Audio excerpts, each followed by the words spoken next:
चलिए दोस्तों, एनआरसी का हम दूसरा पार्ट लेकर के आ गए। देखिए, पार्ट हमने छोटे छोटे कर दिए क्योंकि हमें भी एडिटिंग में और अपलोड करने में और बहुत डाटा 10-10 जीबी डाटा चला जाता है तो समस्या आती है। इसे छोटे छोटे पार्ट बना दिए हैं, आपको भी टेंशन ना हो, हमें भी ना हो। चलिए दूसरा पार्ट स्टार्ट करते हैं। देखिए, अब बात चल रही थी प्रासंगिक अंतर्राष्ट्रीय ढांचे की। तो चूंकि भारत ने नागरिक और राजनीतिक अधिकारों पर अंतर्राष्ट्रीय अनुबंध का मतलब होता है संधि, ठीक है, ध्यान रखना, आर्थिक, सामाजिक और सांस्कृतिक अधिकारों पर अंतर्राष्ट्रीय अनुबंध की पुष्टि की है। इसलिए संविधान में गारंटीकृत, ध्यान रखना, गारंटीकृत अधिकारों का पालन करना होगा, जाहिर सी बात है। अब सर्वोच्च न्यायालय अनुच्छेद 32 के तहत मौलिक अधिकारों को लागू करने के लिए जिम्मेदार है, जबकि उच्च न्यायालय अनुच्छेद 226 के तहत जिम्मेदार है। हालांकि भारत लंबे समय से अपने मानवाधिकार मुद्दों के लिए संस्थागत उपचार की मांग कर रहा है, लेकिन इसमें संदेह है कि अंतर्राष्ट्रीय दबाव, मानदंडों और भागीदारी के अभाव में, भागीदारी के कमी में ही भारत ने एक राष्ट्रीय मानवाधिकार आयोग की स्थापना की होगी। मतलब कि संविधान तो है भैया, अनुच्छेद 32 के तहत भी हमारे मौलिक अधिकारों की रक्षा कर रहा है, ठीक है। न्यायालय और उच्च न्यायालय तो सर्वोच्च न्यायालय सारे कर रहे हैं ना संवैधानिक रूप से, लेकिन फिर भी बहुत सारी कमी ऐसी रह जाती हैं क्योंकि हम सारे विभिन्न जाति के लोग हैं ना। देखिए, अब एक वो आया था अभी, मतलब जो लास्ट ईद है ना दोस्तों, उसमें नोएडा के एक नोएडा की एक बिल्डिंग थी, सोसाइटी थी, उसका ये था कि वहाँ पे हिंदू मुस्लिम दोनों लोग रह रहे थे। एक मुस्लिम, उसने क्या किया, ईद पे जो बकरा ईद गई थी, उसने बकरे ले आए 2-3 खरीद करके, ठीक है, 2 बकरे ले आए और उनको ले जा करके उनको काटने का था, क्योंकि भैया इनका जो धर्म है वो कहता है कि बलि देनी है। और वहाँ पर और भी हिंदू लोग थे तो वो कहने लगे नहीं, ये हमारे धर्म में नहीं है। अब संविधान तो दोनों की रक्षा करेगा ना, लेकिन इस बात की पुष्टि कौन करेगा कि कौन कहां पर यह काम कर सकता है, नहीं कर सकता। तो जाहिर सी बात है, कमी तो है ना, मतलब कहीं ना कहीं तो ये चीजें दिख रही हैं कि जो पूरी तरह से उन पर जो समस्या आ रही है उनको निदान नहीं पाया जा रहा है। तो वहां पर इस तरह की कमियों को दूर करने के लिए ही भैया ये जो एक दूसरे के साथ मिलकर के बहुत सारी चीजों पर पुष्टि की गई और अंतर्राष्ट्रीय लेवल से दबाव आया कि तुम्हें इस पर सोल्यूशन निकालना होगा। नियम बनाए गए, मानदंड, इसमें जो वर्ड आ रहा है ना मानदंड, ये वही मानदंड है, ठीक है, जो कैल्सन द्वारा बताए गए हैं, ठीक है। तो नॉर्म्स, ग्रैंड नॉर्म्स बनाए गए हैं, ठीक है। तो तब जाकर के मानवाधिकार आयोग की स्थापना की गई है। अब राष्ट्रीय मानवाधिकार आयोग, तो पहली बात करते हैं दोस्तों इसकी संरचना पर कि इसका स्ट्रक्चर क्या है। देखिए, इंपॉर्टेंट क्वेश्चन है, शॉर्ट, वेरी शॉर्ट और लॉन्ग। डेफिनेटली कम से कम अकेला ये जो क्वेश्चन है ना दोस्तों, ये एनआरईसी कम से कम 25 नंबर का होने वाला है। तो मानवाधिकार संरक्षण अधिनियम का अध्याय 2 आयोग के गठन से संबंधित है। धारा 3 के अनुसार आयोग में ये शामिल होंगे, मतलब कि जो इसमें नियम, जो कानून है उसकी धारा 3 के अनुसार, ठीक है। और चैप्टर कौन सा है, 2। तो क्या है इसमें, नंबर 1, एक अध्यक्ष होगा जिसने सर्वोच्च न्यायालय के मुख्य न्यायाधीश के रूप में कार्य किया होगा। सबसे पहले ये जो संस्था बनेगी उसका एक अध्यक्ष होगा, मतलब मुखिया होगा भैया। वो कौन सा, सर्वोच्च न्यायालय का जो चीफ जस्टिस, जैसे अभी है ना चंद्रचूड़ जी, उसके वो ही बन सकते हैं, ठीक है, वो बन सकते हैं, ऐसे समझिए। दूसरा, एक सदस्य जो सर्वोच्च न्यायालय का न्यायाधीश या रह चुका होगा, मतलब कि जो जिसने मुख्य न्यायाधीश के रूप में कार्य किया होगा, या फिर कोई और भी उनके साथ में जो न्यायाधीश है ना, वो 2। तीसरा, एक सदस्य जो उच्च न्यायालय, हाई कोर्ट का मुख्य न्यायाधीश या फिर रह चुका होगा, या मत करंट में हो या फिर पहला होगा। चौथा, मानवाधिकार मुद्दों का ज्ञान या व्यवहारिक अनुभव रखने वालों में से 2 सदस्यों की नियुक्ति की जाएगी। देखिए, 3 लोग कौन हो गए, एक तो चीफ जस्टिस हो गया, एक चीफ जस्टिस जो रह चुका हो, और एक हाई, ये तो चीफ हो गया। अब यह है हाई कोर्ट का जो मुख्य न्यायाधीश रह चुका होगा, वो 3 लोग तो ये हो गए दोस्तों। उसके बाद में मानवाधिकार जो मुद्दे हैं, मतलब कि उन्हीं लोगों के, मतलब जो पढ़े लिखे होंगे, जिन्हें मानवाधिकारों के मुद्दों के बारे में अच्छे से जानकारी होगी, एक व्यक्ति वो होगा। चौथा व्यक्ति, आयोग के पदेन सदस्यों में राष्ट्रीय अल्पसंख्यक आयोग, राष्ट्रीय अनुसूचित जाति और अनुसूचित जनजाति आयोग और राष्ट्रीय महिला आयोग के अध्यक्ष इसमें शामिल रहेंगे। मतलब ये जितने भी आयोग है ना, उन सभी के अध्यक्ष उसमें शामिल रहेंगे। किसमें? नेशनल आयोग में। अब एक महासचिव आयोग के मुख्य कार्यकारी अधिकारी के रूप में कार्य करेगा और आयोग द्वारा उसे सौंपे गए अधिकारों का प्रयोग और प्रकार्य, मतलब कि जो भी उसको प्रयोग सौंपे गए होंगे, बताए गए होंगे, उस पर वो कार्य करेगा, जिसको बोला जाएगा महासचिव। ठीक है, ये लोग होंगे। अब आगे बढ़ते हैं। राष्ट्रीय मानवाधिकार आयोग के सदस्यों की नियुक्ति और निष्कासन कैसे होगा? देखिए, जो भी मतलब कि जो उसके बनेंगे, चीफ जस्टिस बनेंगे, वो कैसे बनेंगे, मतलब कि अध्यक्ष और महासचिव और सचिव, ये सब कैसे बनेंगे? देखिए, राष्ट्रीय मानवाधिकार आयोग में नियुक्ति के नियम मानवाधिकार संरक्षण अधिनियम की धारा 2, 3 और 4 में दिए गए हैं। एक समिति की सिफारिश पर, जिसमें भारत के प्रधानमंत्री अध्यक्ष होंगे, भारत के गृह मंत्री होंगे, लोकसभा में विपक्ष के सभापति होंगे, राज्यसभा में विपक्ष के सभापति होंगे, लोकसभा के अध्यक्ष शामिल होते हैं और राज्यसभा के उपाध्यक्ष। भारत के राष्ट्रपति राष्ट्रीय मानवाधिकार आयोग के अध्यक्ष और सदस्यों की नियुक्ति करते हैं। मतलब कि इन सभी की मिलकर के एक टीम बनेगी और उसके जो सबसे ऊपर ओहदे पर कौन होंगे? भारत के राष्ट्रपति होंगे। ये सारे मिलकर के डिस्कशन करेंगे, हाँ भी इस व्यक्ति को करना चाहिए, नहीं, तब जाकर के वो उसका अध्यक्ष चुनेंगे। ठीक है, उसके बाद अध्यक्ष और अन्य 5 सदस्य 5 वर्ष तक या 70 वर्ष की आयु तक जो भी पहले हो सेवा करते हैं। मतलब कि इनकी समय अवधि कितनी होती है? 5 साल या फिर 5 साल अवधि, या फिर उससे बड़ी, अगर जैसे 3 साल हो गए और किसी की उम्र हो गई 70 साल, तो उसको उसी समय पर मतलब कि उस कार्यकाल समाप्त कर दिया जाएगा। अपने कार्यकाल के बाद अध्यक्ष और सदस्य केंद्र या राज्य सरकारों के साथ रोजगार के लिए पात्र नहीं है। मतलब कि उनकी अगर सीमा समाप्त हो गई तो उसके बाद में उनको कोई भी रोजगार भत्ता नहीं दिया जाएगा। समझ में आ गया दोस्तों? इंपॉर्टेंट क्वेश्चन है ये। क्वेश्चन तो एलएलबी चलो आप कर रहे हैं, इसके लिए तो ठीक है, आप कर लेंगे, लेकिन अगर इसके आगे आप जुडिशरी की तैयारी करते हैं ना दोस्तों, तो उसके लिए भाई साहब ये बहुत ही इंपॉर्टेंट है। इस एनआरसी के एनआरईसी हो, ठीक है, या फिर स्टेट लेवल का आयोग हो, इन सभी को आपको पढ़ना पड़ेगा डिटेल में, और ये सारी चीजें जो मैं बता रहा हूं ना, आपको वहां पर फॉलो करनी होंगी। पढ़ करके तभी जाकर के आप जुडिशरी क्लियर कर सकते हो, इस बात का ध्यान रखना। तो अब आयोग के अध्यक्ष किसी अन्य सदस्य को कदाचार या अक्षमता के आधार पर राष्ट्रपति के आदेश द्वारा पद से हटाया जा सकता है। कहने का मतलब राष्ट्रपति और उसके जो संगठन बनेगा, जिसमें प्रधानमंत्री होंगे, उपाध्यक्ष होंगे, लोकसभा के अध्यक्ष होंगे, राज्यसभा के अध्यक्ष होंगे, विपक्ष के नेता होंगे, ये सभी होंगे, इनकी समिति मिलकर के चयन इनका करेगी, लेकिन निकालेगा कौन? भैया राष्ट्रपति। अब यदि सुप्रीम कोर्ट जांच के बाद रिपोर्ट करता है कि अध्यक्ष या अन्य सदस्य को ऐसे किसी कारण से हटाया जाना चाहिए, तो मैदान में हटाना चाहिए, तो अध्यक्ष को अन्य आधारों पर हटाया जा सकता है। मतलब कि अगर कोई उस पर कोई आरोप लगा दे और उसको जो सुप्रीम कोर्ट है उसको मान ले कि हाँ भी आरोप इसके ऊपर सिद्ध होते हैं, तो उसको उससे भी निकाला, सुप्रीम कोर्ट भी निकाल सकती है। किन किन कारणों के कारण सुप्रीम कोर्ट उसे निकालने का जो राइट है, मतलब कि किन किन आधारों पर उनको निकालने के लिए कहा जा सकता है, वो ये है। ये सभी लोगों के लिए बात हो रही है जितने भी इस आयोग के पदाधिकारी होंगे। नंबर 1, उसे दिवालिया घोषित कर दिया गया हो।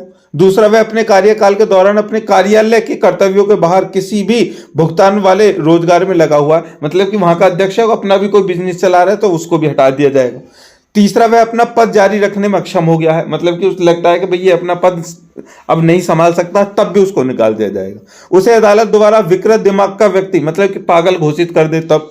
उन्हें ऐसे अपराध के लिए दोषी पाया जाए जो कारावास की सजा सुनाई गई है, जिसमें राष्ट्रपति की राय में नैतिक अधमता शामिल है। मतलब कि अगर कोई भी अदालत उसको सजा दे देती है जेल के लिए, चाहे एक ही दिन की हो, तो भी उसको अक्षम मान लिया जाएगा। अब दोस्तों, राष्ट्रीय मानवाधिकार आयोग के प्रभाग क्या है? देखिए, इसके अध्यक्ष, पदेन व्यक्ति जितने भी, वो सब जान लिया आपने। कैसे निकाले जाएंगे, कैसे चयन किए जाएंगे, ये भी बता दिया। अब आगे है कि जो मानवाधिकार आयोग है उसके भाग कितने। देखिए, एनएचआरसी, सॉरी एनआरईसी बोल रहा था, वो गलत बोल रहा था, मैं माफी चाहता हूं, ठीक है। एनएचआरसी ये है नेशनल ह्यूमन राइट कमीशन, में 6 प्रभाग हैं। इन्हें विशेष कार्य सौंपे गए हैं और वे इसके लिए एक दूसरे के साथ सहयोग और समन्वय करते हैं। ध्यान रखना, जो एनएचआरसी है दोस्तों, उसके कितने भाग हैं? मतलब कि सिस्टम तो पूरा एक है। मतलब ऐसे लगाइए कि एक स्कूल है और स्कूल में 6 कमरे हैं, हर एक कमरे में अलग अलग क्लासेस चलेंगे, अलग अलग चीजों पर डिस्कशन होगा, अलग अलग चीजों का समाधान होगा। ठीक है, नेशनल जो ह्यूमन राइट कमीशन है उसके 6 पार्ट हैं। कौन कौन से? नंबर 1 प्रशासनिक प्रभाग, इंपॉर्टेंट है, ध्यान रखना, एडमिनिस्ट्रेटिव भाग। ठीक है, एडमिनिस्ट्रेटिव वाला प्रभाग है। इसमें क्या होगा? देखिए, महासचिव इस प्रभाग की देखरेख करता है, जिसका नेतृत्व एक संयुक्त सचिव करता है और एक निदेशक अवर सचिवों और अनुभाग अधिकारियों द्वारा समर्थित होता है। यह प्रभाग आयोग के कर्मचारियों और अधिकारियों के प्रशासनिक स्टाफिंग, स्थापना और कैडर संबंधी चिंताओं के लिए जिम्मेदार है। ध्यान रखना कि मेन कार्य जो होते हैं वो यही करते हैं, प्रशासनिक विभाग। और कौन होता है इसका अध्यक्ष? महासचिव। ठीक है, दूसरा है दोस्तों विधि प्रभाग। विधि प्रभाग क्या काम करेगा? देखिए, विधि प्रभाग रजिस्ट्रार कानून प्रभाग का प्रभारी है। यह प्रभाग मानवाधिकार उल्लंघन याचिकाओं को प्राप्त करेगा। मतलब जितनी भी एप्लीकेशंस आएंगी, जितनी भी शिकायतें आएंगी, उन सभी को वो जानेंगे, पढ़ेंगे, उन पर कार्रवाई करने में आयोग की सहायता करते हैं। और कानून प्रभाग शिकायत की जांच का प्रभारी है। जब कोई शिकायत रजिस्ट्री CR प्रभाग को प्राप्त होती है तो उसे एक डायरी नंबर दिए जाने के बाद ताजा और जरूरी शिकायतों में अलग या विभाजित कर दिया जाता है। कहने का मतलब है ये प्रभाग क्या करेगा? विधि प्रभाग। भैया नियम कानून जो है उनके अंतर्गत काम करेंगे। जैसे आपकी कोई भी शिकायत हो, आप पुलिस में लेकर के जाते हो ना, FIR दर्ज करवाते हो, वो वहां पर एक रजिस्टर में चढ़ा लेते हैं, जिसको कह लेते हैं भैया रिपोर्ट अब पक्के में चढ़ गई। पक्के का मतलब वो उन्होंने आपने एप्लीकेशन दी और उन्होंने उसको दर्ज कर दिया। तो भैया यहां पर भी बिल्कुल सेम होता है दोस्तों। ठीक है, चलिए तीसरा है प्रशिक्षण प्रभाग। प्रशिक्षण प्रभाव में क्या होता है? देखिए, मानव अधिकार प्रशिक्षण कार्यक्रमों के आयोजन के माध्यम से मानव अधिकारों के बारे में जागरूकता बढ़ाने के लिए विभिन्न एजेंसियों और गैर सरकारी संगठनों के साथ साथ नागरिक समाज और प्रशिक्षण देने और ध्यान केंद्रित करने के लिए प्रभाग की स्थापना की गई है। एक मुख्य समन्वयक इस प्रभाग का नेतृत्व करता है। एक वरिष्ठ अनुसंधान अधिकारी और अन्य सचिव व्यय कर्मचारी उनकी सहायता करते हैं। तो ये क्या करता है? मतलब कि वे मिलकर के जागरूकता बढ़ाते हैं कि ह्यूमन राइट कमीशन भी है भैया, तुम्हें कोई समस्या है, ठीक है, तो चलो यहाँ पर आ जाओ, तुम्हारी जो भी समस्या उनका समाधान यहाँ करेंगे। हम अपनी कोई भी समस्या, कैसी कैसी समस्या जिनको लेकर के पुलिस समाधान नहीं करेगी क्योंकि कानून में वो चीजें नहीं है, तो उनका समाधान कौन करेगा? भैया यही करेगा, NHREC करेगा। ठीक है, आगे है चौथा नीति अनुसंधान और परियोजना प्रभाग। बहुत ही इंपॉर्टेंट है। ये क्या काम करेगा? देखिए, जब आयोग अपनी कार्यवाही बहस या अन्य माध्यमों के आधार पर यह निर्धारित करता है कि कोई विशेष मुद्दा सार्वजनिक महत्व का है तो इसे एक परियोजना मतलब कि एक कार्यक्रम में बदल दिया जाता है, जिसे इस प्रभाग द्वारा नियंत्रित किया जाता है। यह मानवाधिकार अनुसंधान भी आयोजित करता है और उसे बढ़ावा देता है और प्रासंगिक विषयों पर सेमिनार, कार्यशालाएं और सम्मेलन का आयोजन करता है। देखिए, मेन एक ही पॉइंट में मैं आपको बता देता हूं, बेटी पढ़ाओ बेटी बचाओ। ठीक है, बेटी पढ़ाओ बेटी बचाओ। अब इसमें क्या है? ये जो है ये नीति, ये जो मतलब स्लोगन बनाया गया है, जो ये नियम बनाया गया वो किसके द्वारा? ये NHRC द्वारा ही, NHRC द्वारा बनाया गया है। ये कानून द्वारा नहीं बनाया गया है, इस बात का ध्यान रखना। ठीक है, क्योंकि यही कहते हैं भैया बेटियों को पढ़ाओ तभी तो वो बचेंगी। समझ में आ गया? चलिए आगे, जांच प्रभाग। ठीक है, इंक्वायरी पार्ट। देखिए, इंक्वायरी वाला जो सेक्शन है उसमें क्या है? देखिए, जब आयोग एक स्वतंत्र जांच का अनुरोध करता है तो इसे जांच प्रभाग द्वारा नियंत्रित किया जाता है, जिसकी निगरानी पुलिस महानिदेशक, ध्यान रखना, पुलिस महानिदेशक अधिकारी द्वारा की जाती है।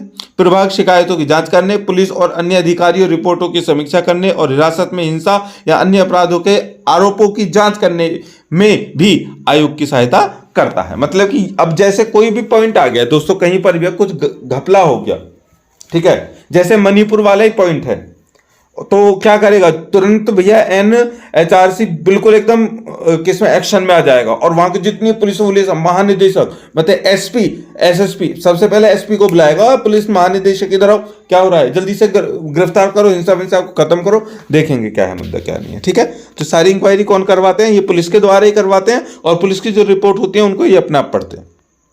ठीक है, चलिए देखिए यहां पर मुझे एक बात याद आ गई कि कैसे होता है। देखिए आपने एक मूवी देखी होगी जय भीम, साउथ की मूवी है एक जय भीम, ठीक है। उसमें क्या होता है, पुलिस जो है ना बहुत ज्यादा प्रताड़ित करती है अल्पसंख्यकों को, ठीक है, जो माइनॉरिटीज होते हैं उनको, ठीक है। तो अब जो माइनॉरिटीज होते हैं कुछ लोग, और कुछ लोग माइनॉरिटीज जो होते हैं अल्पसंख्यक होते हैं सारे उसमें, ठीक है, कुछ जनजाति वाले भी होते हैं, तो उनके साथ में बहुत ज्यादा टॉर्चर करती है।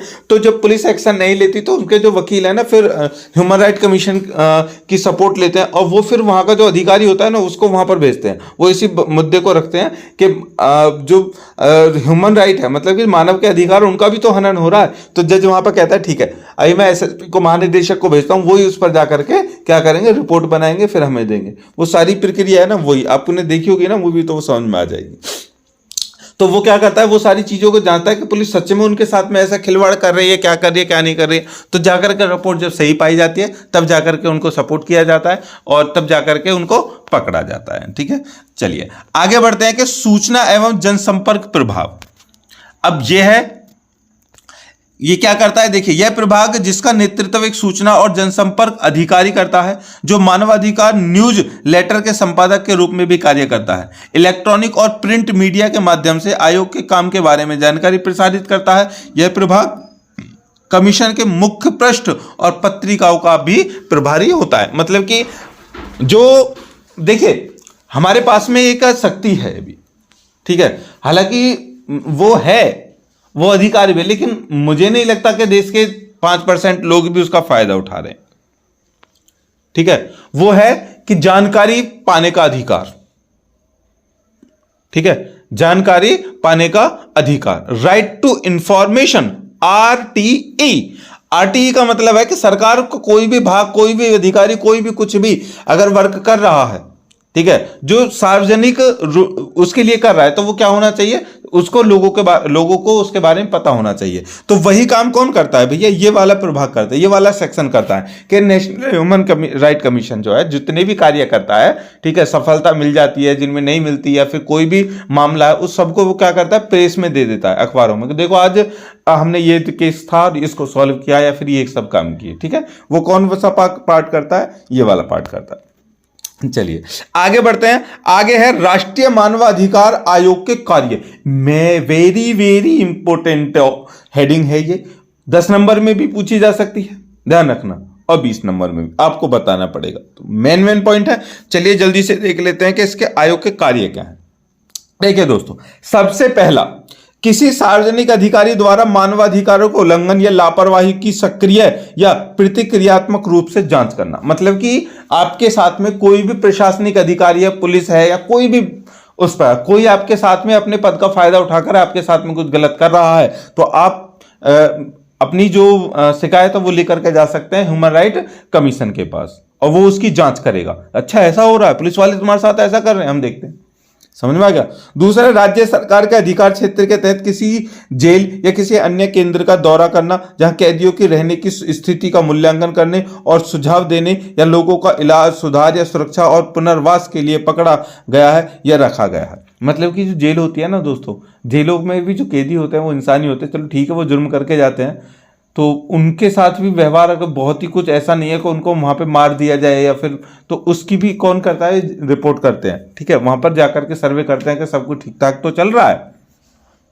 आगे है कि मानवाधिकारों की सुरक्षा और उन्नति के लिए संविधान या किसी मौजूदा कानून द्वारा या उसके तहत प्रदान किए गए सुरक्षा उपायों का मूल्यांकन, साथ ही उसके सफल क्रियान्वयन के लिए भी सिफारिश करती है। मतलब कि कानून द्वारा भी उसमें ये करती है कि जो भी उनसे हो सकता है कि इसके लिए ये किया जाए, ठीक है, या फिर संविधान में मौजूद जितने भी वो हैं हमारे अधिकार हैं उनकी सुरक्षा होनी है, या फिर कैसे कुछ भी अगर संविधान में भी कुछ संशोधन करना है या संविधान से सीख लेनी है कुछ भी है, तो वो भी ये करने का अधिकार रखते हैं। उनके बाद है उन कारणों का विश्लेषण करें, मतलब कि जांच करते हैं, विश्लेषण जो आतंकवाद के कृत्यों सहित मानवाधिकारों के आनंद में बाधा डालते हैं। मतलब कि जैसे होते हैं ना, समय समय पर एक वो हुआ था, ताज होटल है वो मुंबई में, जिस पर हमला जो हुआ था 2 आतंकवादियों ने, ये 26/11 की बात है, मतलब कि 26 नवंबर में ये हुआ था। तो बहुत बड़ी वो ये कह सकते हैं वो त्रासदी थी, ठीक है, जिसकी कमी नहीं भर पाई। तो उस पॉइंट को भी देखते हैं कि ऐसा क्यों हुआ कि जो आतंकवादी हैं उन्होंने लोगों के जीवन को बेकार कर दिया, क्यों कर दिया, उसके बारे में विश्लेषण करते हैं और उचित उपचार के लिए सिफारिशें प्रदान करते हैं। कॉलेज, विश्वविद्यालयों और अन्य व्यावसायिक क्षेत्रों में अनुसंधान परियोजनाओं की स्थापना को बढ़ावा देना। ठीक है, तो अब देखिए मैं आपको यहाँ पर एक बात और बता दूं। अब मुझे भी ये बात पता चली कि हम शिक्षक हैं या फिर हम स्टूडेंट है, इस शिक्षक तो छोड़ो, स्टूडेंट है, ठीक है, हमारे साथ भी हमारे जो कॉलेज, विश्वविद्यालय, ठीक है, अब ये मत कहना कि सर तुम वो कर रहे हो, मैं ये बता रहा हूँ कि जितने भी कॉलेज, ये बात आ जाती है ना, दर्द छलकता है ना, वो छलकना भी चाहिए। और इसके लिए ऑलरेडी मैं रिपोर्ट कर चुका हूँ। तो CCS यूनिवर्सिटी को ही, उसके बारे में क्या है कि ये हमारा अधिकार है, ठीक है, कि CCS यूनिवर्सिटी ने जितने भी कॉलेज हैं, ठीक है, चाहे बुलंदशहर के कॉलेज हों, हापुड़ के कॉलेज हो, सिकंदराबाद के कॉलेज हों, ठीक है, ये सभी कॉलेज हैं। और सभी कॉलेजों में मैंने आप सभी से बात की, इस बात पर आपको जरूर बिल्कुल मैं आपको बोल रहा हूं, आपको खुलकर बोलना चाहिए, ये हमारे अधिकार हैं कि सभी कॉलेज जो हमें LLB जो आप लोग कर रहे हैं, हम लोगों ने की है, ये क्या करते हैं कि हमसे प्रैक्टिकल के नाम पर फीस लेते हैं, जो कि यूनिवर्सिटी उसको देने के लिए कहती ही नहीं है, लेकिन कॉलेज वाले उसको फीस को लेते हैं। 1500, 2000, 3000, 5000 तक फीस वसूली जाती है। और बात एक ये है, अगर कोई मानक तय होना चाहिए, ठीक है, और उसके रूप में क्या करते हैं, वो एक फाइल पकड़ाते हैं स्कूल कॉलेज से कि ये लो फाइल के रूप में, वो 50 रुपए की, मुश्किल से चलो 100 रुपए की लगा लो, 100 रुपए की नहीं यार, 50 रुपए की होती है, बहुत पतली होती है, ज्यादा 50 रुपए की फाइल दे करके, और उस फाइल के रुपए कितना चार्ज करते हैं, ठीक है। और उनका कहना मतलब है, ये अगर फाइल नहीं दोगे तो तुम्हारा प्रैक्टिकल नहीं होगा, प्रैक्टिकल होगा भी। और बच्चे इस डर से उस पैसों को जमा करते भी हैं यार, कि हम फेल हो जाएंगे, इतने पैसे लगाकर वो करें यार। मतलब कि इन संस्थाओं को, टीचरों को शर्म आनी चाहिए यार। मतलब कि यही बहाना रह गया है तुम्हें फीस लेने का, मतलब कि बच्चों के जज्बातों के साथ खेलना। और मैं इसके लिए तो एक्शन लेने वाला हूं। जाहिर सी बात है, मैंने 2 बार यूनिवर्सिटी में मैंने रिपोर्ट भी की है इस बात से, ठीक है, लेकिन वहां से बाद में पता चला दोस्तों, मैंने वहां पर जब रिपोर्ट की, मैं खुद CCS यूनिवर्सिटी गया, ठीक है, और जिस कॉलेज से मैंने की, और उस कॉलेज के बारे में मैंने बताया कि सर हमारे साथ में ऐसा ऐसा हो रहा है, मतलब कि हम फीस दे रहे हैं, हमारा सब कुछ करो। देखिए थोड़ा सा टॉपिक है, लेकिन मैं आप सबको बता देता हूं, बात आ गई सबके लिए, ठीक है। हमारा जो प्रैक्टिकल होता है ना, 50 नंबर का होता है, ठीक है, 50 नंबर का प्रैक्टिकल होता है, 50 नंबर का थ्योरी होती है। अब एक पॉइंट ध्यान रखना है यहाँ पर, 50 नंबर का ये प्रैक्टिकल है और ये थ्योरी है। थ्योरी में जो बच्चा 50 में से 40 नंबर लेकर के आ रहा है, 35 नंबर लेकर के आ रहा है, वो कॉलेज, मैं कह रहा हूं किसी भी कॉलेज के लिए इतना हक नहीं बनता कि वो उसको 50 में से और 40 से, अगर 40 नंबर वो थ्योरी में लेकर आ रहा है तो वो उसका इतना हक है कि वो 45 नंबर प्रैक्टिकल में पार करे। क्योंकि प्रैक्टिकली जब कॉलेज सिखाएगा या फिर वो सीखेगा, तभी तो थ्योरेटिकल वो दे करके जाएगा। लेकिन वहां पर क्या मानक रह जाता है, बच्चे प्रैक्टिकल में लेकर के आ रहे हैं 40-40, 30-30 नंबर, और उनको मिल कितने रहे, 25 नंबर, 20 नंबर। और ये 20 से 25 नंबर का रेशियो वो होता है, ठीक है, कि जो बच्चे मतलब कि कॉलेज में फीस नहीं देते या फिर उसके खिलाफ जाते हैं। मैं भी गया था, मैंने बोला था कि सर हम तो फीस नहीं देंगे, तो उन्होंने कहा ठीक है फीस मत दो।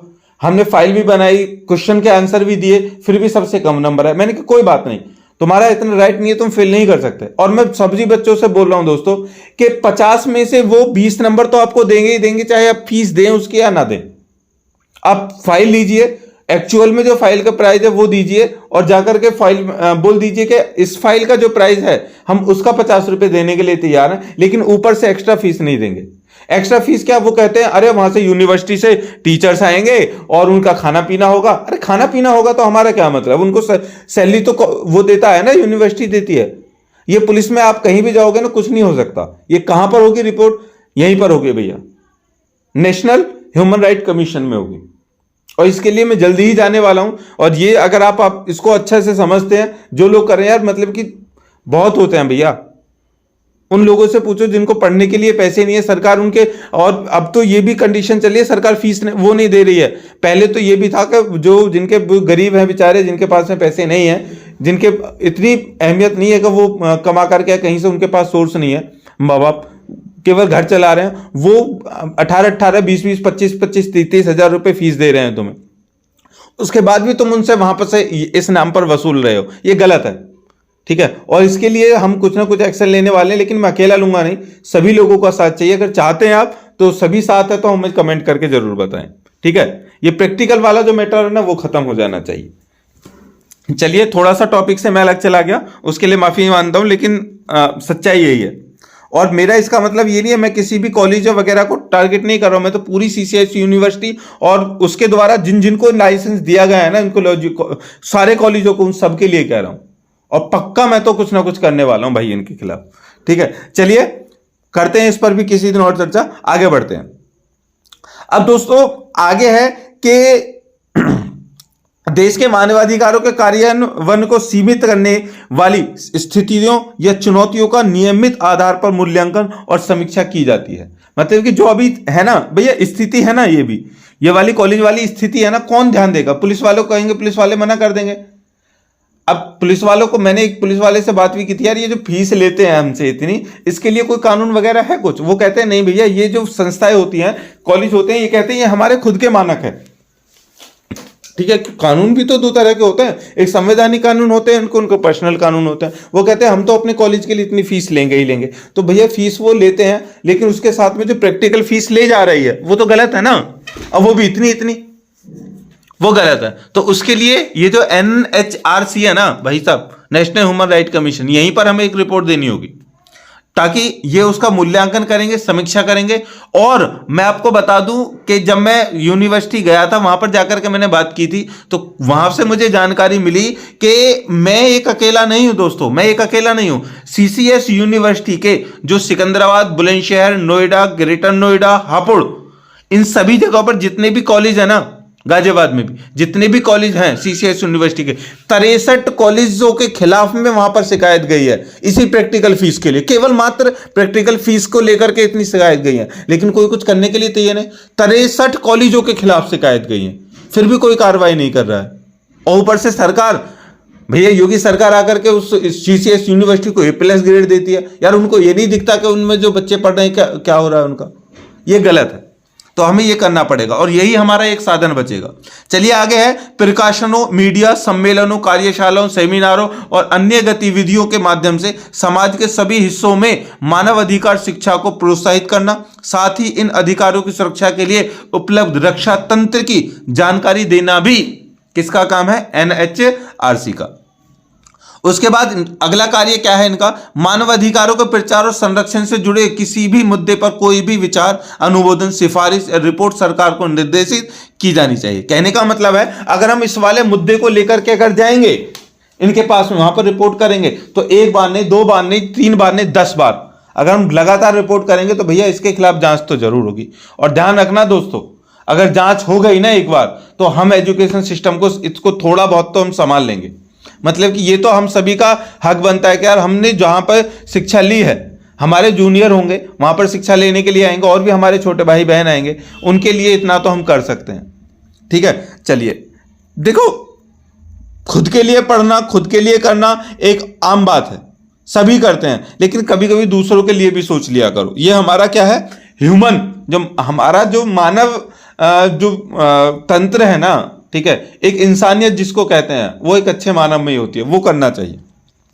अब इनके और भी बहुत सारे काम है, जैसे कि सामान्य रूप से मानवाधिकारों की वास्तविक स्थिति के साथ साथ देश में अन्य विशेष मुद्दों पर मासिक रिपोर्ट तैयार करना। तो मतलब कि इनकी ये कर्तव्य बनता है मानवाधिकार आयोग का कि ये कामों को करें, एक्चुअली में जो स्थिति है ना उसको निकाल करके लेकर आए। आ गया मानव अधिकारों के उल्लंघन से जुड़ी स्थितियां और उन्हें रोकने के लिए रणनीतियों पर सरकार को सहायता भी करें। भैया उनको सहायता भी करनी होगी। संयुक्त राष्ट्र और अन्य संयुक्त राष्ट्र संबंध संगठनों के साथ साथ मानवाधिकार संरक्षण और संवर्धन में विशेषज्ञता वाले अन्य देशों के क्षेत्रीय और राष्ट्रीय संस्थानों के साथ सहयोग करें। मतलब कि जो भी गलत कर रहा है उनके साथ, उनको गलत करने से रोकें, और जो अच्छे कार्य कर रहे हैं, जितनी भी संस्थाएं, NGO वगैरह जो होती हैं, जो अच्छे कार्य कर रहे हैं, और उनको सपोर्ट भी करो। बहुत सारे NGO हैं, ठीक है, जो गरीब बच्चों के लिए करते हैं, या फिर जो अपाहिज होते हैं, ठीक है, अपंग होते हैं, उनको लिए आश्रम बनाए गए हैं, वो सारी चीजें करते हैं, उनको सपोर्ट भी करते हैं। अब देखिए मेन पॉइंट फिर से वहीं आ रही है हमारी यूनिवर्सिटियों पर लेकर के, शिक्षा तंत्र पर लेकर के। शिक्षण और अनुसंधान के लिए मानवाधिकार शिक्षा और जागरूकता कार्यक्रमों के विकास और कार्यान्वयन में भागीदारी और सहायता, साथ ही स्कूलों, कॉलेजों, विश्वविद्यालयों और अन्य व्यावसायिक क्षेत्रों में उनके क्रियान्वयन में भागीदारी करेंगे। ध्यान रखना इनके ये कार्य हैं क्या, कॉलेज और विश्वविद्यालय जितने भी शिक्षण संस्थाएं उनमें कैसा कैसा रोल वो निभा रहे हैं, अच्छी शिक्षा दे रहे हैं, नहीं दे रहे हैं, किस तरह की शिक्षा दे रहे हैं, क्या उनसे वसूल रहे हैं, ये सारी चीजें होनी चाहिए। ठीक है, और ये काम आप सबका है। और मैं आपको फिर से एक बार बता दूं दोस्तों, ये जो प्रैक्टिकल की वाली फीस है ना, इसको और आपको थोड़ी सी सावधानी बरतने की आवश्यकता ये है कि ठीक है मैं मजबूरी समझ सकता हूं, आप मजबूरी के खिलाफ आप दे रहे हैं। ठीक है, अगर आप फीस दे रहे हैं ना, पहली बात तो कोई भी कॉलेज और वो इंस्टीट्यूट आपसे ऑनलाइन पेमेंट नहीं करवाएगा, कैश लेते हैं। तो मैं ये कह रहा हूं किसी और की मदद से ना कैश लेते हुए या कैसे फोटो वगैरह या फिर वीडियो ले लो, क्योंकि मैंने जब दी थी ना मैंने बहुत तंग आ गया था। हालांकि मजबूरी मैंने भी दिया है, मैं भी इस चीज का ये शोषण मेरे साथ भी हुआ है, लेकिन मैंने तो तकरीबन 2 साल हो गए हैं। ठीक है, मैंने तो वहां पर एक क्लिप ले ली थी और वो क्लिप मेरे पास आज भी सुरक्षित है, और इस चीज के लिए मैं वो सबूत है उस कॉलेज के लिए, और मैं ये खुलतम कह रहा हूं मेरे पास में वो सबूत है। और वो सबूत को मैंने कहा है, मैंने वो क्योंकि मेरे पास तो ब्रह्मास्त्र है ना, उसको मैं यूज करूंगा। और मैं कह रहा हूं वो एक अकेला ही सबूत काफी नहीं होगा। आप जितने भी लोग हैं ना, जितने भी लोग देख रहे हैं वीडियो को, 6th सेमेस्टर में सबका प्रैक्टिकल होता है, आपने 3rd में भी दिया होगा, 5th सेमेस्टर में प्रैक्टिकल दिया होगा, सबके साथ में यही हुआ होगा गारंटीड। तो 6th सेमेस्टर में दो ना, तो थोड़े सबूत जुटा लेना और हमसे आकर के मिलना। आप कमेंट कीजिए, हम सारे के सारे एक साथ मिलकर के इस चीज के बारे में करेंगे, क्योंकि एनआरसी जो है, एनएचआरसी, ये हमारे जो अधिकार हैं इनका हनन होने से रोकेगा। आगे है मानवाधिकारों के बारे में सार्वजनिक ज्ञान बढ़ाएं और सार्वजनिक जागरूकता बढ़ाकर विशेष रूप से सही जानकारी और मानवाधिकार शिक्षा को जागृत करके और सभी मीडिया आउटलेट्स का उपयोग करके सभी प्रकार के पूर्वाग्रहों से निपटने का प्रयास करेगा। ठीक है, मतलब ये हमारी भी जिम्मेदारी है उसके साथ साथ में। आगे है कोई भी अतिरिक्त कार्य करना जो उसे मानवाधिकारों के प्रचार और संरक्षण के लिए लाभदायक लगे वो करेगा। न्याय की अनुमति से मानवाधिकार समस्याओं से संबंधित अदालती कार्यवाही का निर्णय भी ये देने में सक्षम होगा। ठीक है दोस्तों, तो सारी चीजें समझ में आ गई। मेन पॉइंट है, ध्यान रखना, जब तक दोस्तों आप नेशनल ह्यूमन राइट कमीशन के कार्यों को याद रखेंगे ना, तुम्हें अपना पता चल जाएगा कि सबसे बड़ी संस्था यही है सबसे पहले और सबसे अंत में जो आपकी मदद कर सकती है। इमरजेंसी के लिए तो पुलिस है, लेकिन एक लंबे प्रोसीजर के लिए जिसमें पुलिस कानून कुछ नहीं कर सकता, वहां पर ये हम सब लोगों की मदद करेगा। ठीक है, तो मिलते हैं नेक्स्ट पार्ट के साथ। पार्ट 2 नहीं है, ये पार्ट 3 होगा। ठीक है भाई, एमडी सर हमारा चैनल जल्दी से सभी लोग सब्सक्राइब कर ले, जितने भी नए हमारे दोस्त पढ़ रहे हैं हमें सपोर्ट कीजिए, वीडियो को पूरा वायरल कर दो यार, सबको पता होना चाहिए। आपको पता है कि मैं केवल ये नहीं कह रहा हूं दोस्तों कि केवल एलएलबी वाले लोगों के साथ में ये प्रैक्टिकल फीस का है, जितने भी पढ़ रहे हैं सबके साथ में घपला होता है। प्लीज, हमें जरूरत है रोकने की इसको। ठीक है, हम सभी को जरूरत है कि हम सभी साथ मिलकर के आए, इसके खिलाफ में आवाज उठाए। तो मिलते हैं नेक्स्ट पार्ट के साथ। आई होप कि आप सपोर्ट करेंगे सभी के लिए। तो नेक्स्ट पार्ट के लिए मिलते हैं। नेक्स्ट पार्ट में अभी देखिए, अभी हमने यहां पे पढ़ा नेशनल ह्यूमन राइट कमीशन के बारे में। अब हम पढ़ने वाले हैं कि जो राज्य मानवाधिकार आयोग, मतलब कि 2 तरह के मैंने बताए थे, नंबर 1 और नंबर 2, मतलब 2 तरह के ह्यूमन राइट कमीशन बने थे। ठीक है, ह्यूमन राइट कमीशन 2 तरह के बने थे, एक नेशनल और एक स्टेट का। अब तो स्टेट वाले ना, उनके बारे में थोड़ी जानकारी लेंगे कि वो कैसे बने। ठीक है, थोड़ा सा यहां पर ये होगा। इसके बाद में हम चलेंगे एग्जांपल्स पे कि हमारे देश में ऐसे कौन कौन से मामले विवाद हुए हैं जहां पर ह्यूमन राइट ने क्या क्या किया है। ठीक है, मिलते हैं नेक्स्ट वीडियो में, तब तक के लिए जय हिंद।